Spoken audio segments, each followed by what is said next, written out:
আসসালামু আলাইকুম।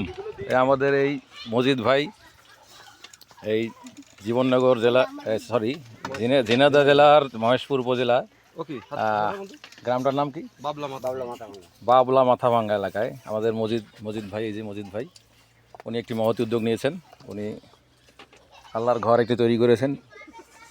যারা এখানে নামাজ পড়বে বিনামূল্যে তাদেরকে খাওয়ার ব্যবস্থা করে দিয়েছেন। এই দেখুন,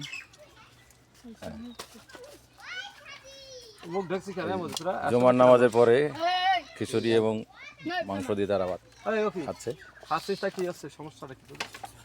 মজিদ ভাইয়ের এই মহতি উদ্যোগে আমরা সবাই এগিয়ে আসবো ইনশাল্লাহ। যে যেখান থেকে দেখছেন সারা পৃথিবীর সবাই ওনাকে সাপোর্ট করবেন ইনশাল্লাহ। হ্যাঁ, এই দোয়া রইল। জি, মজিদ ভাইয়ের জন্য সবাই দোয়া করবেন এবং আর্থিকভাবে সহায়তা করবেন ইনশাল্লাহ। অনেক টাকা আমরা অনেক দিকে অপচয় করি, এই অপচয় না করে আমরা একটি ভালো কাজে ব্যয় করি। এই মসজিদ বিনির্মাণে আমরা সবাই এগিয়ে আসবো ইনশাল্লাহ।